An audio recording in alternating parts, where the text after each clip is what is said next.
안녕하세요. 수다몽더 귀즐스토리입니다. 전국시대에는 맹산군, 평원군, 신릉군, 춘신군 이렇게 4공자가 있었는데요. 오늘은 그중 춘신군 이야기 해보겠습니다.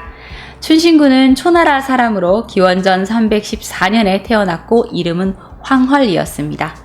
황헐은 여러 나라를 돌아다니며 견문을 넓히고 초나라에서 경양왕을 섬겼습니다. 기원전 273년 황헐은 진나라가 초나라를 친다는 정보를 입수하고 진나라 소왕에게 초나라 공격을 멈춰줄 것을 요청하는 글을 올립니다. 진나라가 가까이에 있는 한나라 위나라를 두고 초나라를 쳤다가는 어려움에 처할 수 있으니 차라리 동맹을 맺고 한나라와 위나라를 치면 당연히 두 나라는 망할 것이고 연합군인 연나라, 조나라도 위태로워질 것입니다. 진나라 소왕은 황헐이 보낸 이 글을 읽고 생각을 바꿔서 초나라와 친선을 맺게 되었고 또 이 친선의 약속으로 황헐과 초나라 태자 완이 진나라의 우호적 인질이 됩니다. 이렇게 두 사람은 10년간 진나라에 머물게 되죠.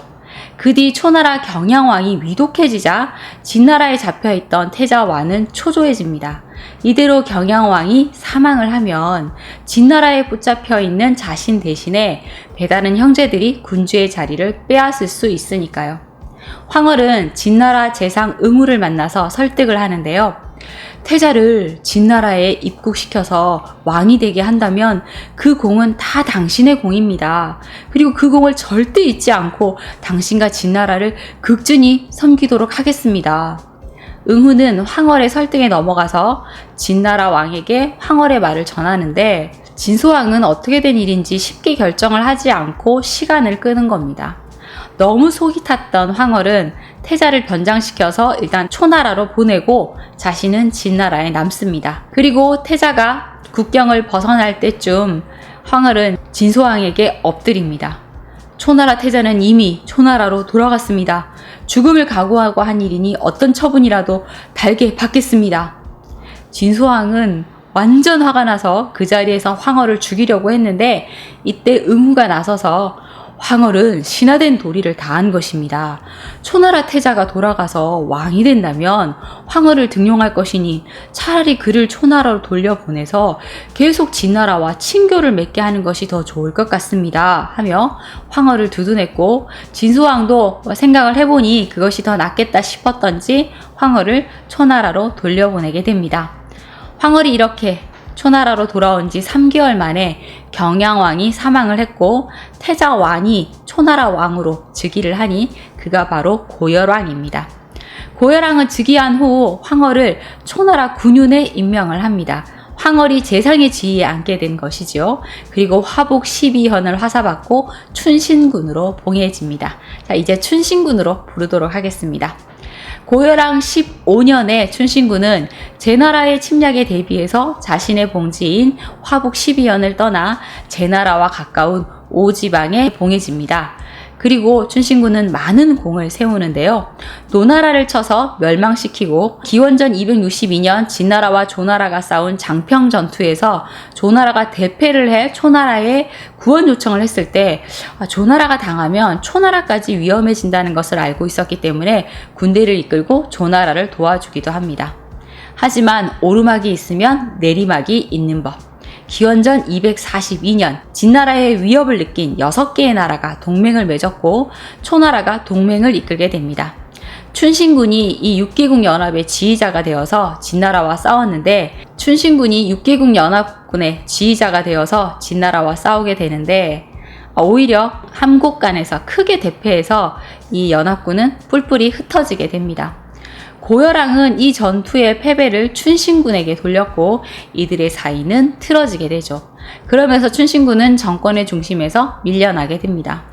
초나라 역시 오르막에서 내리막을 걷게 되는데요. 수도가 진나라와 가까운 것에 두려움을 느낀 고열왕이 수도를 순춘으로 옮기기까지 합니다. 고열왕이 군주의 자리에 오른 지 꽤 오랜 시간이 지났는데 고열왕에게는 자식이 없었습니다. 춘신군도 이것이 걱정이 돼서 수많은 여인을 고열왕에게 바쳤었지만 아무도 아이를 낳지 못했죠. 여인들이 모두 아이를 낳지 못하자 이건 여인들의 문제가 아니라 고열왕의 문제가 아닌가라는 소문이 나기 시작했습니다. 춘신군이 정권에서 밀려나 서운하고 초조한 시간을 보내고 있었는데 이때 이원이라는 사람이 춘신군에게 접근합니다.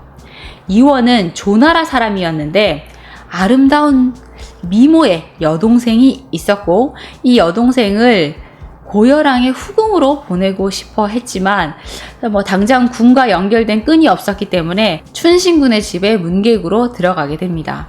그리고 어느 날 이원은 춘신군에게 고향인 조나라에 잠깐 다녀오겠다 하고 떠났다가 돌아오겠다는 날짜보다 늦게 돌아오게 됩니다.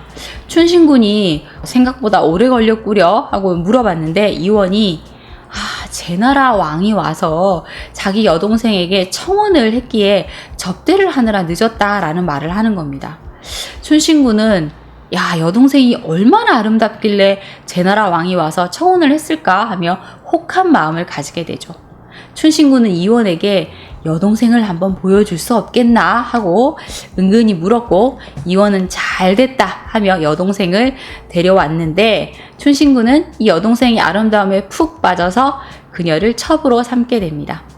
이원의 여동생은 춘신군의 총애를 받아 곧 임신을 하게 되었는데 그제서야 이원은 자신의 진정한 야심을 드러냅니다. 나리께서는 재상의 자리에 오래 있으시면서 왕의 친척과도 많은 원한을 사셨습니다. 이런 시기에 왕이 후사도 없이 죽는다면 나리의 목숨은 위협받게 되실 겁니다. 나도 그런 생각을 좀 하고는 있다네. 무슨 좋은 계책이 없겠는가? 임신한 제 여동생을 왕에게 바치십시오. 아니 그게 무슨 소린가? 내 아이를 임신한 자네 여동생을 왕에게 바치라니. 왕은 아이를 낳지 못하고 있습니다. 이때 제 여동생이 왕과 동침을 해서 아들을 낳는다면 나리의 아들이 왕이 되는 것이고 초나라는 나리의 것이 될 것입니다. 춘신군은 이원의 말에 그래 나라고 꼭대기에 오르지 말라는 법은 없지 라는 욕망에 불타게 됩니다. 임신한 춘신군의 애첩은 이렇게 고열왕에게 바쳐져서 고열왕의 후궁이 되었고 아들을 낳은 후에는 고열왕이 너무 기뻐하며 그 아들을 태자로 삼고 그녀를 왕으로 삼습니다. 왕후의 오빠 이원은 고열왕의 신임을 얻어서 초나라 정권을 좌지우지할 수 있는 권력을 가지게 되죠. 이원은 이제 자신의 발판이 되어준 춘신군이 걸리적거리기 시작했습니다. 춘신군만 사라진다면 태자의 출생의 비밀로 발목 잡힐 일도 없으니까요. 춘신군을 제거해야겠다 결심한 이원은 은밀히 자객을 기르기로 하죠. 춘신군이 재상으로 오른 지 25년째 되던 해 고열왕이 갑자기 병에 걸립니다.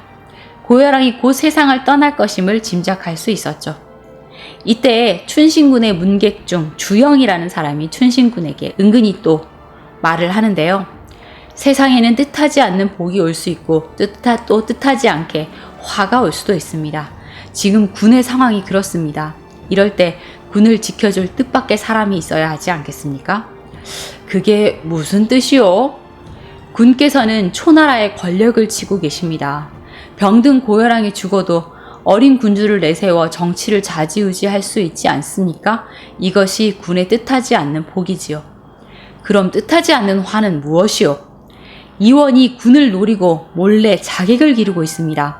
왕이 죽으면 이원은 분명 권력을 먼저 잡고 군을 죽이려 할 것입니다. 그럼 나를 지켜줄 뜻밖의 사람이란 누구요? 바로 신입니다. 신께 낭중의 지위를 맡겨주시면 제가 먼저 이원을 죽이겠습니다. 하지만 잠시 생각하던 춘신군은 이를 거절합니다. 이원은 담이 작은 사람이라 그런 일을 할 수 없소. 그리고 그와 나는 절친한 사이인데 어찌 그럴 수 있겠소. 주영은 춘신군이 자신의 의견을 거절하자 자신에게도 불똥이 튈까 두려워서 결국 춘신군의 집을 떠나게 되죠. 주영과 춘신군이 이 대화를 나누고 17일이 지난 후 고열왕은 세상을 떠나게 되는데요. 주영의 예언은 결국 현실이 됩니다. 이원은 맨 처음 입궁을 해서 자객을 숨겨놓고 춘신군이 조문을 하려고 들어서자 일시에 달려들어 춘신군을 죽여버립니다.